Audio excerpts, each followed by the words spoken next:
Nobody was actually interested in giving me a hearing aid and helping me with the problem. They knew that I had a problem, but they didn't ask into why I decided not to have it. I don't really understand that. In my family, we have a history of hearing loss. And when I turned around 50, I think it was, I could see that my husband started to feel that I said, what? And I didn't really listen to I didn't really hear everything that he said. I want to listen to him, but I didn't hear everything that he said. And it became obvious that I might have the same problem as my grandparents. And by the way, my father have it as well. So it is something that goes in line in the family. So it was not a surprise for me when my husband told me that I ignored him because I couldn't hear what he said. So I knew at that time it was time to go to the hearing clinic to get a hearing test so I could get some hearing aids.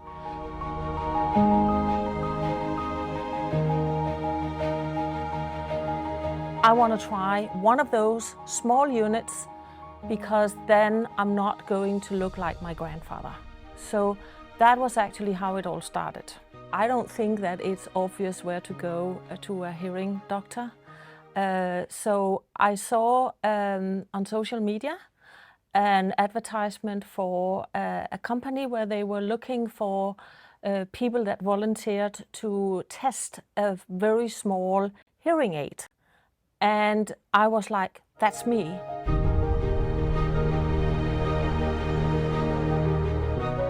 I work. And these guys, they don't have open hours, like any other shop.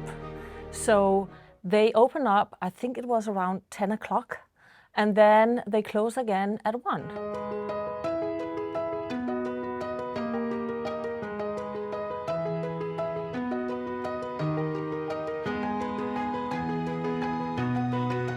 For weeks of testing the hearing aid, I had made my decision that I wanted to return them and actually not make the investment.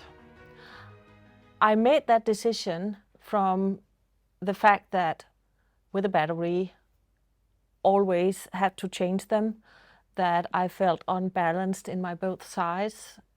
So I was actually a little bit surprised when I came to the shop that I could just return them, and she didn't ask me, why don't you want to have a couple of hearing aids with you, or why don't you want the one hearing aid with you home?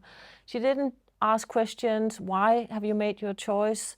So I was kind of left alone with a feeling that nobody was actually interested in giving me a hearing aid and helping me with the problem. They knew that I had a problem, but they didn't ask into why I decided not to have it.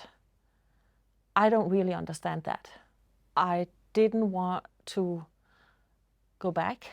I needed time to, I felt that I knew I had a problem, but it was not solved. But I could live with it. So I would just cope with my hearing aid until it would be even worse. And then I would probably go back. I also realized that I need to get a hearing aid before I get too old, because the technology nowadays is so difficult that if you don't understand how to use it when you're young, you're definitely not going to be able to use it when you get older. So it's actually very important that a person like me is captured and helped in time, and not just wait until I'm too old. And I'm definitely not going to use it because I can't. So I felt lonely, but I also know that I have to go back.